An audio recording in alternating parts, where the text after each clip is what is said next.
Egypt में मौजूद pyramid of टेटी के बराबर से आर्कियोलॉजिस्ट को जमीन में खोदा गया एक ऐसा टनल मिला जिसको 3000 साल पहले मिट्टी और पत्थर डालकर बंद किया गया था।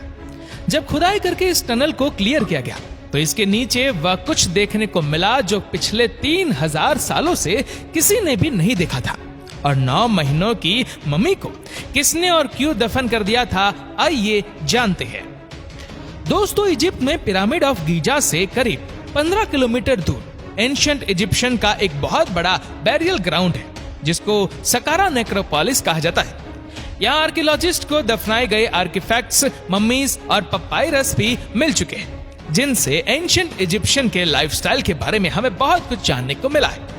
यहाँ पर एक हालिया आर्कियोलॉजिकल मिशन के दौरान मशहूर जमाना इजिप्टोलॉजिस्ट डॉक्टर जाही हवास और उनकी टीम को कुछ ऐसे कॉफिन्स मिले जिन्होंने एंशिएंट इजिप्शियन की लाइफ और टेक्नोलॉजी के बारे में कई हैरान गुन राज फाज कर दिए। इस मिशन के दौरान क्या क्या डिस्कवरीज हुई, आइए जानते हैं।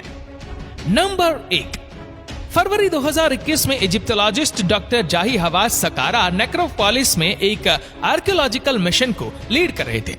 उनको जमीन में खोदी गई एक सीक्रेट शाफ्ट मिली। इस शाफ्ट को रेत और पत्थर डालकर बंद किया गया था, जो इस बात की निशानी थी कि इसके नीचे जरूर कोई ऐसी चीज है जो पिछले हजारों सालों से दफन हो रखी है। ऐसी आर्कियोलॉजिकल साइट पर नॉर्मली हाथों की मदद से देखकर खुदाई की जाती है ताकि किसी इंपॉर्टेंट आर्टिफैक्ट को नुकसान ना पहुंच सके। लिहाजा 50 वर्कर की एक आर्मी को यह सीक्रेट शाफ्ट खोदने का काम सौंपा गया। यह शाफ्ट इतनी गहरी थी कि रोजाना इसमें से 6 टन वजनी मलबा निकाला जाता था। पूरे 18 हफ्तों की खुदाई के बाद 50 फीट जमीन के नीचे आर्कियोलॉजिकल टीम को यहाँ कुछ ऐसा मिला जो शायद उनकी एक्सपेक्टेशन से काफी ज्यादा था। 40 टन वजनी लाइमस्टोन से बना सर्कोफगस। ये पहली बार हो रहा था कि आर्कियोलॉजिकल टीम को किसी शाफ्ट के अंदर कोई सर्कोफगस मिला हो। अगर आपको मालूम नहीं तो आपको बताते चले कि सर्कोफगस लाइमस्टोन से बने एक कॉफिन को कहते हैं जिसमें अक्सर एंशिएंट इजिप्शियन अपने किंग, क्वीन या फिर किसी इंपॉर्टेंट शख्स की बॉडी को खजाने समेत डाला करते थे। डॉक्टर जाही हवास का मानना है कि इस सर्कोफगस के अंदर जो कुछ भी है उसको कम से कम 3000 साल पहले बंद किया गया था। लेकिन सबसे बड़ा सवाल है कि जिस शाफ्ट के बॉटम तक पहुंचने में आर्कियोलॉजिकल टीम को ही इतने हफ्ते लग गए, वहां तक एंशिएंट इजिप्शियन ने 40 टन वजनी लगभग 6 हाथियों जितना वजनी सर्कोफगस कैसे पहुंचाया होगा। इसके ढक्कन को खोलने की तैयारी चल ही रही थी कि सबने इसमें एक सुराख हुआ दिखा। सबके जहन में ये सवाल मंडलाने लगा कि क्या पहले भी कोई इस सर्कोफगस को एक्सप्लोर कर चुका है या फिर चोरों ने इसके अंदर का खजाना लूट लिया है। जैक की मदद से जब इसका ढक्कन ऊपर किया गया तो सबको जैसे कोई गहरा सदमा सा लग गया।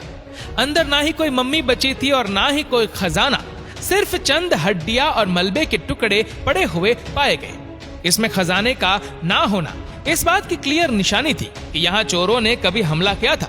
लेकिन सवाल यह है कि लगभग 50 फीट की गहराई में 40 टन वजनी पत्थर के ढक्कन को जब मॉडर्न इक्विपमेंट से खोलने में इतनी मेहनत लगी तो उस दौर में चोर यहाँ तक पहुँचने में कैसे कामयाब हुए। एक्सपर्ट्स का ख्याल है कि इस टॉम पर हमला करने वाले भी वही लोग थे जिन्होंने इसको नीचे पहुंचाया था, क्योंकि उन्हीं लोगों को मालूम था कि इसके अंदर ढेर सारा खजाना है और उन्होंने ढक्कन को उठाने के बजाय उसको खिसकाकर इसमें सुराख किया था। 4 मीटर लंबा और 1.5 मीटर चौड़ा ये 40 टन का सर्कोफगस लाइमस्टोन के पत्थर से बना हुआ है। ये पत्थर इजिप्शियन किंगडम में लक्सो की पहाड़ियों से लाया गया था जो तकरीबन इस साइट से 35 किलोमीटर दूर है।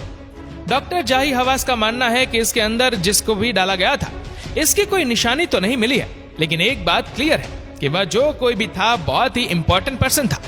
आर्कियोलॉजिस्ट को अब सिर्फ आखिरी मिस्ट्री सॉल्व करनी थी और वह यह थी कि आखिर इतने वजन स्टोन ब्लॉक को इतनी गहराई तक कैसे लाया गया था। इसके लिए एक बार फिर से शाफ्ट को विजिट किया गया और इस बार कुछ नए इशारे भी मिले। सर्कोफगस के नीचे एक खाली जगह नोटिस की गई। इस खाली जगह ने एक्सपर्ट्स को एक नई थ्योरी देने पर मजबूर कर दिया। उनका मानना है कि एंशिएंट इजिप्शियन ऐसे भारी सर्कोफगस को नीचे तक भेजने के लिए एक नहीं बल्कि 2 शाफ्ट खोदा करती थी। एक शाफ्ट में मिट्टी भरकर उसके ऊपर सर्कोफगस को रख दिया करती थी और वजन से मिट्टी जगह बनाती हुई दूसरी शाफ्ट में जमा होती जाती थी और ऐसे सर्कोफगस नीचे होता जाता था। इस जीनियस टेक्निक की मदद से एंशिएंट इजिप्शियंस भारी से भारी वजन भी बगैर किसी क्रेन या फिर टूल्स की मदद से नीचे लेकर जाया करते थे। नंबर 2, सकारा नेक्रोपोलिस में ही एक और बैरियल शाफ्ट में से डॉक्टर जाही हवास की टीम को जमीन से करीब 36 फीट नीचे एक छोटे बच्चे का कफन मिला। ये कफन बड़ी महारत से लकड़ी के सिंगल पीस से बनाया गया था। कफन पर बने बच्चे की शक्ल और इसके फेस कट को देखकर अंदाजा लगाया गया कि शायद इसके अंदर 5 से 6 सालों की कोई फीमेल मम्मी है।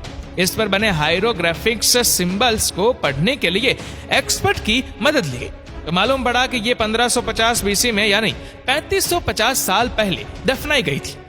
कफन पर हुआ जबरदस्त डेकोरेशन का काम देखकर यह अंदाजा लगाया गया कि इसके पेरेंट्स किसी पैसे वाले खानदान से थे जिन्होंने अपने बच्चे को ममीफाई करके बेहतरीन क्वालिटी की लकड़ी से उसका कफन बनवाया है।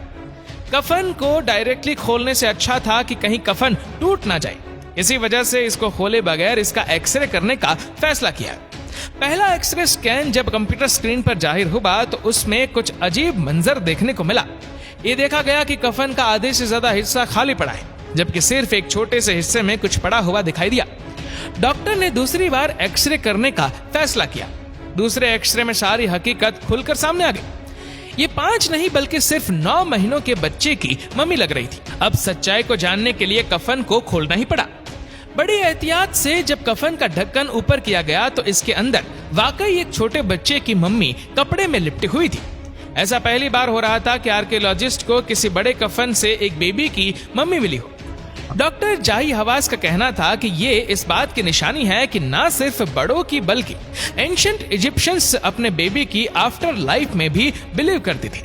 ये एंशिएंट इजिप्शियंस का बिलीव था कि जब उनके प्यारे मर जाते थे तो उनकी बॉडी को पहले अच्छी तरह से प्रिजर्व करके उनको आफ्टर लाइफ के सफर के लिए तैयार किया जाता था।